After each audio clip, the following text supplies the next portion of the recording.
Hi,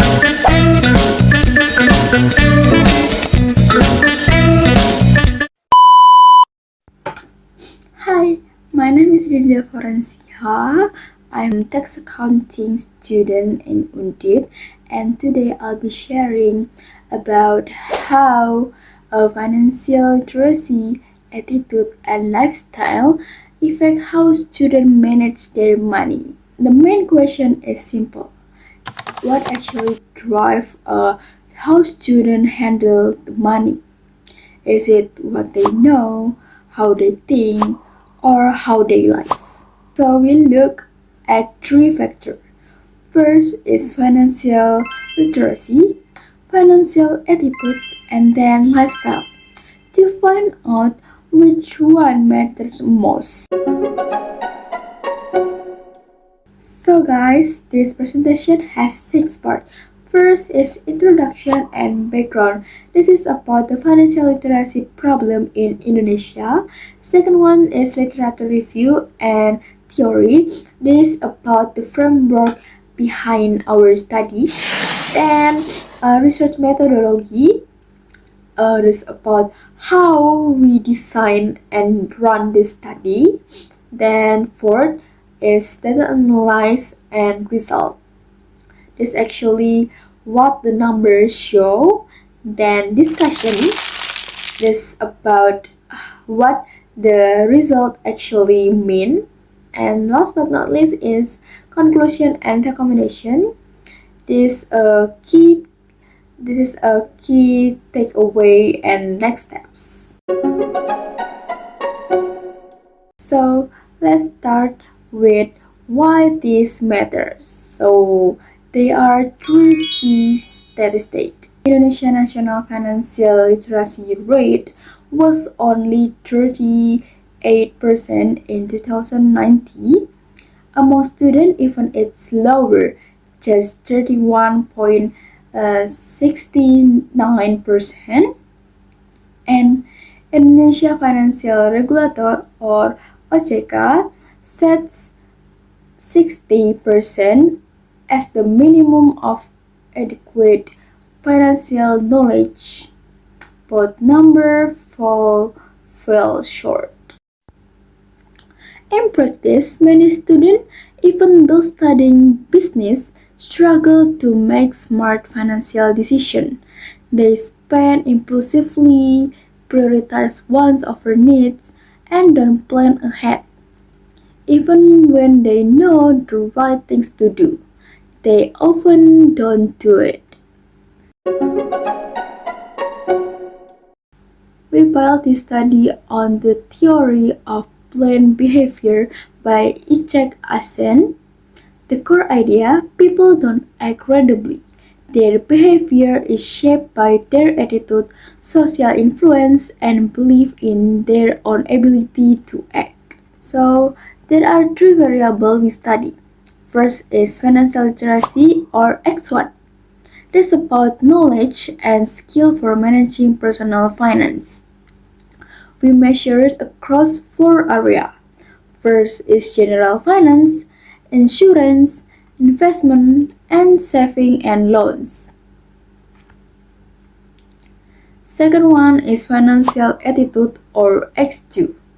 Your mindset toward money shaped by family, peers, and personal experience. We measure it through orientation toward money, money philosophy, feelings of security, and self-assessed financial capability. Third is lifestyle or X3. It is your daily activity, interests, and spending habit. We use the AIO framework is activities, interests, and opinions. Last is financial behavior or Y. Your actual money habit, paying bills on time, budgeting, saving, and investing. Based on theory on the past, we test 3 hypotheses. H1. Financial literacy positively affect financial behavior. H2. Financial attitude positively affect financial behavior. H3. Lifestyle positively affect financial behavior. Here's how the study was designed. First is sample. 123 working students enrolled in the management program at the University of Semarang. Select using the Slovene formula with a 5% margin of error. For the data collection, a 1 until 5 Likert scale questionnaire, all items pass validity and reliability tests. Analyze multiple linear regression using SPSS 25. And here's for the equation. So this is tell us how much the variable contribute to financial behavior. Quick look at who participate. 87.1% were aged at 21 and until 24, then 70.7% were female, and 91.1% came from a high school or vocational background. For the average scores out of 5, financial literacy is 3.81, which is high, and financial attitude is 3.84, which is high. Lifestyle is 3.66, which is high. And financial behavior show a 4.3, which is the highest. So all scores were in the high range, which is important context for the result. So next, let's talk about our regression equation. For the first hypothesis, or H1, this is for financial literacy, but sadly this hypothesis was rejected. This because the numbers show for the coefficient show 0.099, then for the p-value, they show 0.1, which is this not significant, because for significant we need p less than 0.05. So the conclusion for hypothesis 1 or H1 is financial knowledge alone doesn't lead to better financial behavior. For the second hypothesis, or H2, is about financial attitude. This hypothesis was accepted because the coefficient show 0.230, and for the p-value show a number about 0.007, which is significant. This is show a positive, disciplined mindset toward the money. This is significantly improve financial behavior. Was the strongest prediction. And for the third hypothesis, or H3, is for lifestyle. Sadly, this hypothesis rejected too.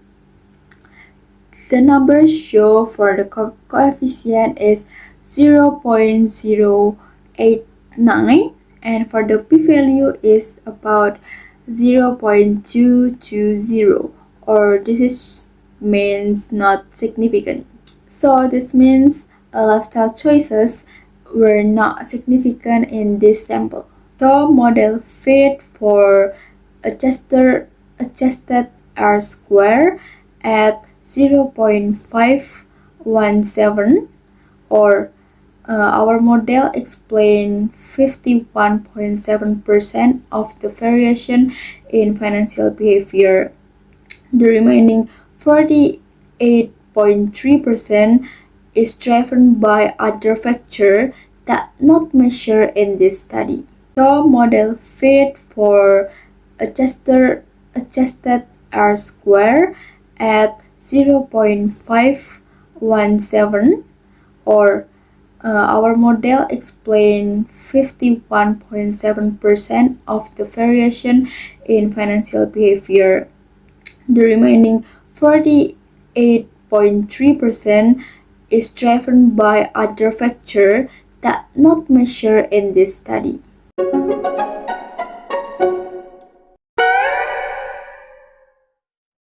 Students who believe managing money is important and who act on that belief consistently show better financial behavior. This confirms the theory of planned behavior. Your attitude towards something shapes how you act.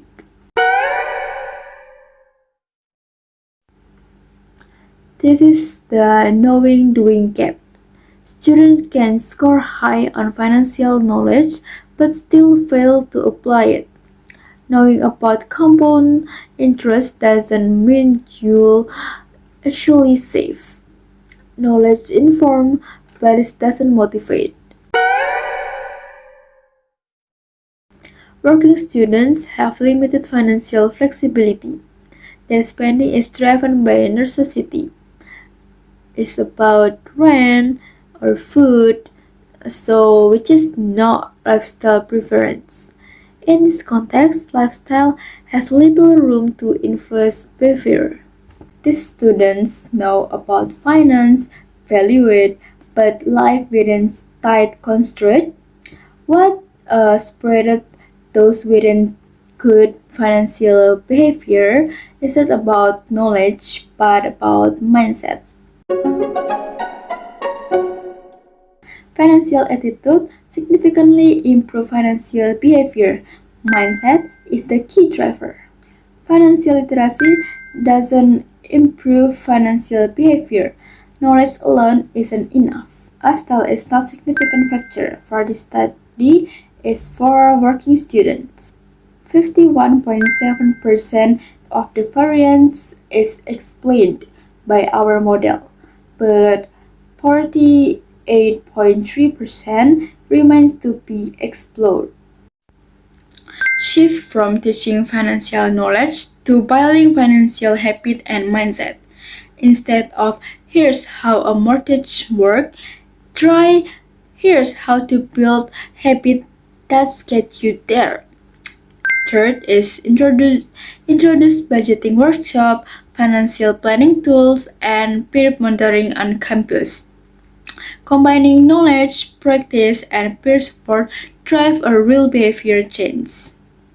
Study additional variable is about debt load, financial anxiety, self-control, access to financial resources. Then explore social or psychology factor is about peer influence, social media effect, and family financial background. So guys, this is not about knowing finance. It's about having a right attitude toward them. Because knowledge gives you information, but attitude gives you motivation.